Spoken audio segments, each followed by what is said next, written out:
Hello everybody and Happy New Year, I'm Alexthehunted. So, after Godzilla's supposed death in his supposed last movie, quite a lot of Japanese film companies realised that Godzilla's gone. We could have a new monster take his place. So it was decided to bring back Gamera, and this time they were going to do it right. There's going to be no bullshitting about it, there's going to be very little annoying kid characters. They were actually going to do this right and completely reboot the entire franchise and monster 100%. This is entirely new. So they brought him back, and this is the first ever time I really ever think that the one time that Gamera wasn't in Godzilla's shadow and was actually better than Godzilla. And considering the next movie to follow Godzilla's supposed name in it, it really does say a lot that Gamera was better than Godzilla at this time when this movie and this trilogy was coming out. And this is the first movie in that trilogy. This is Gamera, Guardian of the Universe.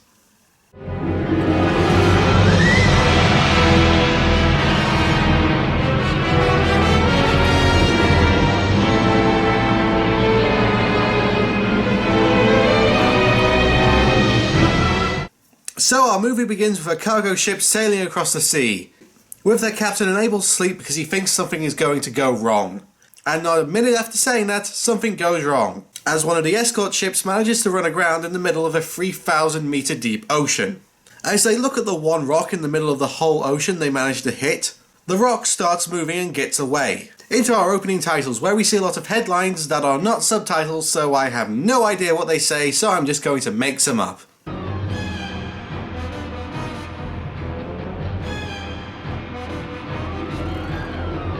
Anyway, we meet our main character, a bird specialist called Nagamine. Oh god, you know what, I'm just going to call her Bird Girl because of my inability to say Japanese names. Anyway, she gets a call from her professor, however when she goes to answer the call, there is no one on the other end of the line. Bird Girl said that he was going to some island to look for some new kind of bird species, and we cut to said island in the middle of a giant storm, where we see some nameless guys running away in terror to their boat. But soon one of them gets picked off and the other one gets on the radio about a giant bird before he also gets eaten. This scene is legitimately scary and creepy because of the lack of music and just the noise of just the storm and people running in terror screaming. Hell, we don't see any blood at all. We don't even see what actually killed them. Which very much adds to the suspense and the terror because, well, it's a classic case of less is more. Anyway, after that scene of brutal death and murder, we get some comedy.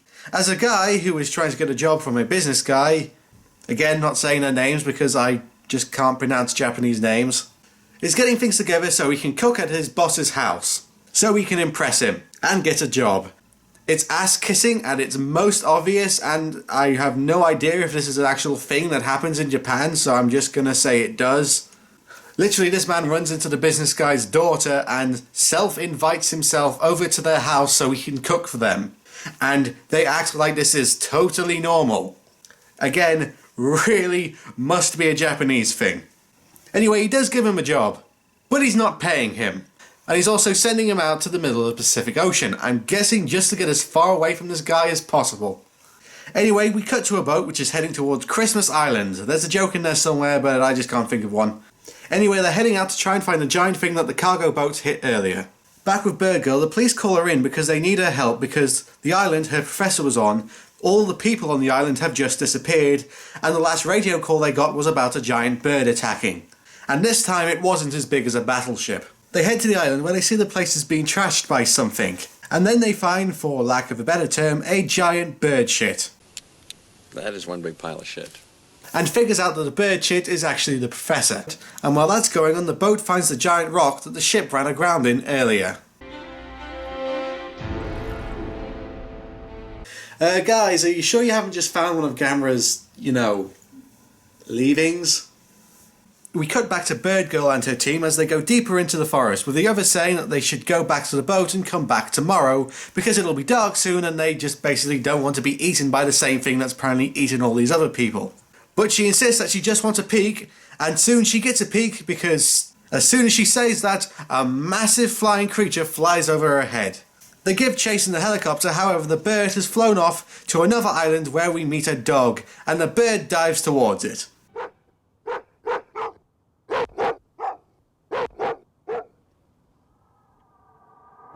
Oh, it's a dog in a movie. I'm sure it'll be fine.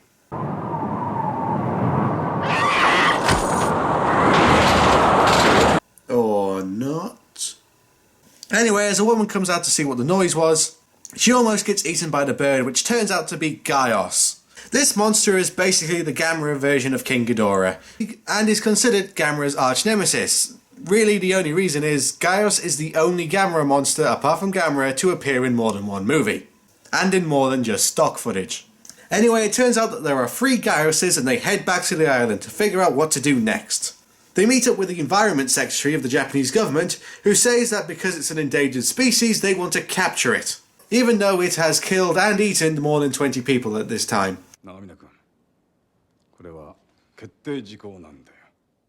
My wide-angle then close-up shows how serious I am. Back on the rock, the gang board it, and they have a good look around, finding a load of commas embedded into the rock. Must have been a hell of a list attached to this rock. They also find a thing sticking out of the rock, so they decide to dig it out, and see what it is. We then see when they dig it out, it's some sort of tablet, which has some stuff written on it, and as they're just about to pull it out to see what is written upon it, it crumbles and falls apart. Then the rock starts falling apart and glowing, and all the people on it fall into the water, with a green light that I have no idea where it's coming from, because the light that we see coming from the rock is orange, but okay, light something, I don't know, lighting, it just happened. Our heroes under the water soon see what's coming out of the rock. Back with Bird Girl, they come up with a plan to capture the Gaioses by trapping them in a baseball stadium. Or to challenge them to a game of baseball. I mean, hey, if Steven Universe and Dragon Ball Super can do it, why can't this movie? Anyway, they plan to trap the Gaioses by creating a giant pile of meat that is laced with knockout drugs so they can capture them and put them in cages and, I don't know, put them in a zoo or something. That's a lot of meat.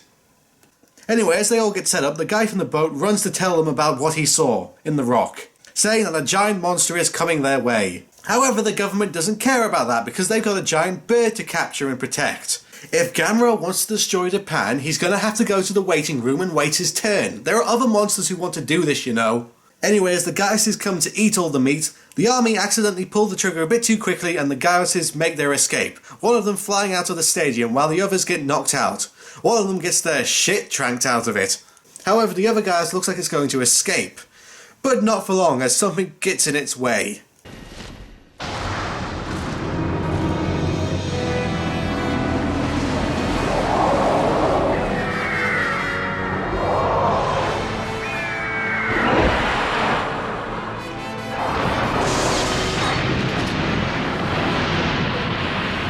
Rejected! So Gamera appears, brought to us by Shell. Did you get it? Gamera makes landfall and goes off to save the world by walking through the city, destroying a lot of buildings and most likely killing a load of people along the way. Gamera makes his way to the stadium as the Gaioses are locked in their cages and our heroes really just have a look at them. And they really should have evacuated by now, but oh well, it's only when they see Gamera do they decide to, it might be time to leave.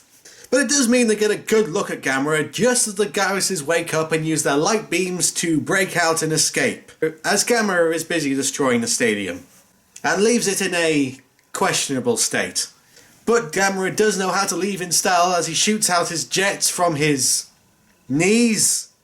That's the way it looks from this camera angle. It looks like he has jet-powered knees, I think. Okay. Anyway, he shoots out his jet knees and flies away doing his spinny thing. And that's the only time we actually see him do that in this whole movie. Anyway, the military look over what the hell just happened, and now they have to think of a new plan to capture Gaios and kill Gamera. Yeah, they want to kill Gamera but save the man-eating birds. This government is really kind of stupid. Anyway, we cut to our other main character, Asagi, and her father. You know, the business guy from earlier. Who look over everything they know about Gamera, and this is where we basically get Gamera's new and improved origin. Basically, to sum up, Gamera was made by Atlantis, yes, that Atlantis, because the Atlanteans made Gaios and now they went berserk and started killing everyone, so they made Gamera to kill the Gaioses. So it kind of went like this. Hey, we made these monsters and they're kind of, you know, just killing us all, so I've got a plan. We make another monster to kill those monsters. What do we do with the monster that we just made to kill those monsters? We'll figure that out later. Anyway, Ashka gets one of the commas and it starts to glow, which means now, I don't really know how this happened, but she now has a psychic link with Gamera. And honestly, looking at the rest of the movie, it's really kind of pointless. I really don't see much benefit this psychic link brings to either of them. The next day, Bird Girl heads back to the island to look for more Gyuses. However, all they find is a load of dead Gyus babies. Basically, the first 3 Gyuses hatched and then ate all the others, making them the only ones left. I'm guessing survival of the fittest or something. The government decide to roll out their finest stock footage to hunt for Gamera as the big turtle takes off into the sky. We cut to Ashka at school as these kids are talking about Gamera, and this is a Japanese school, so I'm expecting at least 3 of these pupils at the school to either have magical powers, be a warrior from a far off land, or just be a robot. Anyway, Ashka sneaks out of school so she can be close to Gamera because she wants to be close to Gamera. Again, it's not really very well explained. Anyway, Ashka's father and the Bird Girl's kind of sort of boyfriend, you know, the guy from the boat from earlier, you know, him. Anyway, they're driving towards a town when they hear the bell ringing and they see people running for their lives, and it turns out that the Gyuses are attacking the area and have grown up quite a bit. And it just so happens that Bird Girl was there saving a little kid. However, she trips on the bridge and comes down with a case of forgetting how to walk, which gets the Gyuses' attention, but it's okay because Gamera is here to save the day, blowing up one of the bat monsters. And also gets hurt because Gyus blasts him with the light beam, and this is something I've always kind of questioned about the Gamera movies that feature Gyus, because Gyus' light beam is said to be able to cut through anything. However, it always seems to vary how it hits Gamera, because sometimes it cuts right through him, other times it just cuts him, and then there are other times where it just doesn't affect him at all. It kind of is very here and there, on and off, how it works, and it kind of becomes a case of, well, what does the movie maker need it to be? Really, I ask far too many questions in these kaiju movies. Anyway, Gamera takes off to give chase to the Gyus as the military get their missiles ready to shoot Gamera down, sending him crashing into the ground, where all their tanks are ready to attack. And actually, for once in one of these kaiju movies, the army actually does damage to the monster. However, it's Gamera that they're attacking, the one monster that they shouldn't be trying to kill because it's the one monster that is actually on their side. But as always, the government refuse to listen to the so-called scientists who know what they're talking about. They just want this giant turtle dead for reasons. Anyway, while that's going on, Ashka gets a taxi to the battle scene so she can talk to Gamera or something. Just as Gyus attacks, slicing his arm, which also cuts Ashka's arm because of their psychic link, and again, I'm really questioning the benefits of this psychic link because all it seems to have done so far is get both of them hurt. So Gamera flies off and Ashka collapses and says that she must rest because Gamera is resting. Anyway, the government is still thinking that they can capture Gyus, even though it is 10 times bigger than it was before and has now attacked an entire village and probably killed a lot more people. But they still want to capture it because they just want to, because they're idiots. And why is the government so obsessed in killing Gamera and capturing Gyus when it really should kind of be the other way round? We never find out. It is never explained, and we will never ever find out at any point in this movie why, but it just sort of is. God damn it. I'm banging my chair because this part of the movie kind of frustrated me a lot. Anyway, while that's going on, the last Gyus has gone off and gets even more massive and has a giant growth spurt and becomes fully grown and hungry. But first we need an environmental message. Yay. 古代文明が滅んで餌がなくなった後、大球卵を産んで自分に適した環境をやってくるまでじっと卵のまま休眠したのよ。っていうことは今の日本の環境がギャオスに適してるってことか。二酸化炭素、窒素酸化物の濃度の上昇、紫外線の照射量の増加。これだけ環境が激変してれば何が起こってもおかしくないでしょ。 Okay, I should really point out, I have nothing wrong with environmental messages in movies. In fact, I really kind of encourage them. But like most kaiju movies, especially ones from Japan, this environmental message kind of just comes right the hell out of nowhere. It's just, oh, the monster happened because of environment, and we have to protect the environment. And it's like, okay, really? Did they really have to kind of just force us in? If it was like the entire plot of the movie, I would have no problem with it. It's more like this is just kind of shoved in last minute, like, oh shit, we need an environmental message. Let's just say that the monster is because of the environment, and this will be the only scene for it, and, you know, just accept it, you know? I mean, if you're going to do an environmental message, fine. All the power to you. Do more of it, actually, honestly. But, you know, work it into the plot more. Have it be more relevant than just shoving it in 2/3 of the way through the movie just to say it's an environmental message. You can do a lot better than that. Anyway, after that, Gaius goes hunting, finding a nice train to catch. And now, finally, off screen I might add, the government finally agree to kill Gaius. But all it cost was some more innocent people to die a terrible, horrible death as they are eaten alive. I swear to God, if all the people in charge of the situation do not lose their job at the end of this movie, then this is absolute bullshit.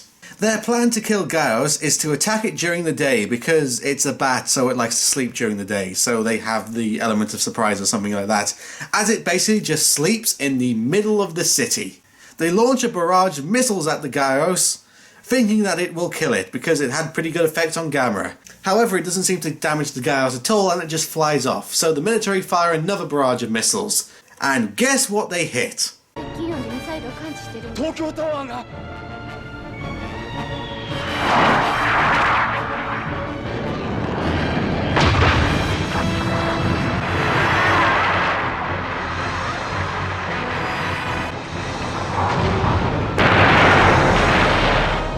Tokyo Tower, the Japanese version of the Golden Gate Bridge. Seriously, how many Japanese movies has this tower been destroyed in?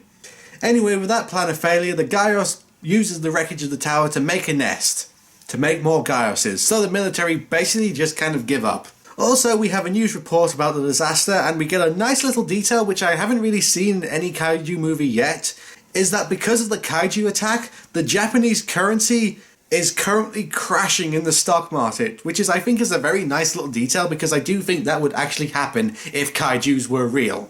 Anyway, Gamera and Ashka finally wake up, and Ashka goes to her father and they arrive on the scene to basically watch what's going to happen.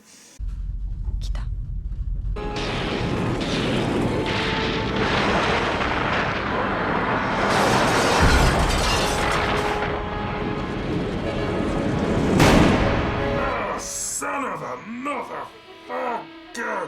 Damn it, that hurt! So Gamera attacks, blowing up the nest, destroying the eggs, causing Gamera and Gaius to fight. First they fly around the city and basically having just kind of a giant dogfight. But looking at it, I do think there needs to be some different kind of music.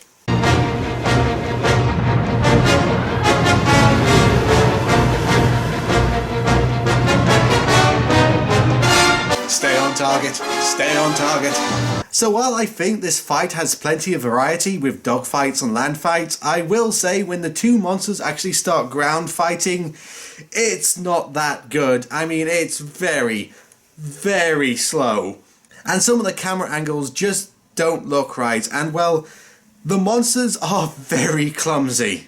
I mean, look at this time that Gamera gets hit. He gets hit once and he's falling backwards for about 20 seconds. Anyway, the two monsters fly off into space and they will kind of do the move from the Death of Superman where Gamera grabs Gaius and then plunges towards the Earth. But it doesn't go Gamera's way as Gaius cuts off her own leg to free her and Gamera just hits a giant oil depot. Bird Girl and the others are watching this whole fight, Ashka getting more and more hurt. Again, this psychic link really doesn't seem to have very many benefits to it, I must say. So as the oil depot continues to explode a lot, and then Gaius starts flying over and blasting it with his light beam, causing it to explode even more, it looks like Gamera has been killed in the explosion. However, Ashka grabs her father's hand, asking for her help, which somehow, through the power of fire and love, I think, revives Gamera as he absorbs all the explosions, and I think. Honestly, this is kind of confusing, but you know, it's a Gamera movie, it's always going to be kind of confusing. But anyway, Gamera delivers the final blow, blowing up the Gyros' head and killing her once and for all. And with that, Gamera heads back into the sea, but first he heals all of Asuka's wounds. He really couldn't have done that before, really? He has to wait till the end of the movie before he can do that? What the hell? Anyway, this movie has a very quick wrap-up, which is basically Asuka saying that Gamera will always be there to protect them, even if there are more Gyoses and other monsters out there. The end.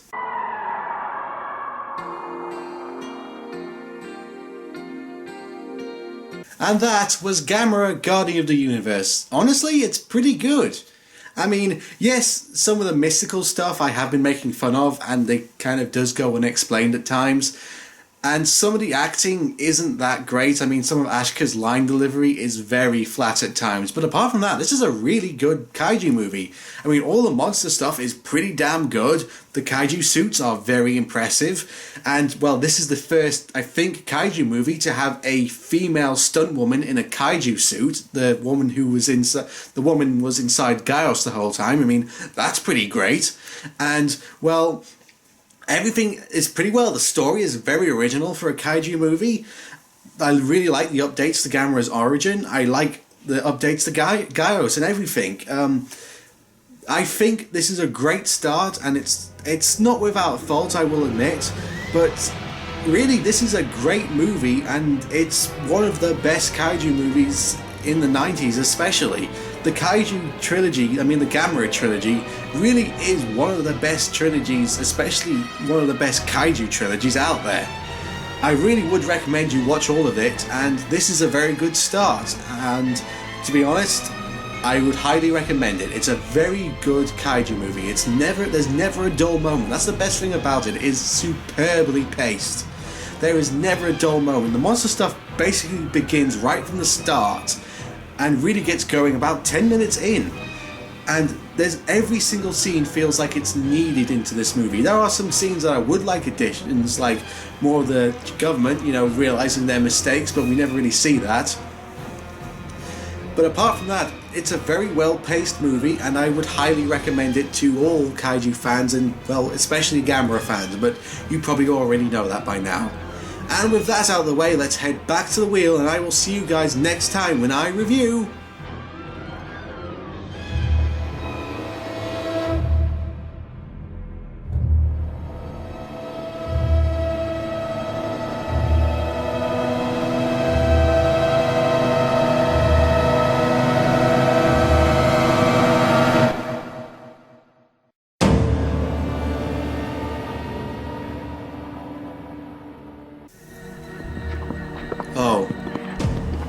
Oh no.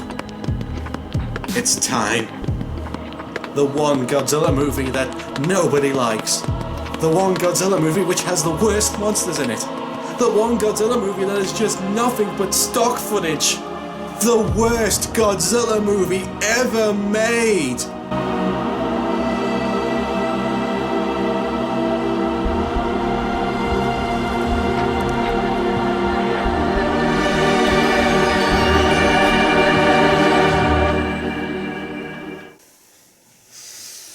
See you guys next time for Godzilla's Revenge. Even the title on the DVD box is wrong.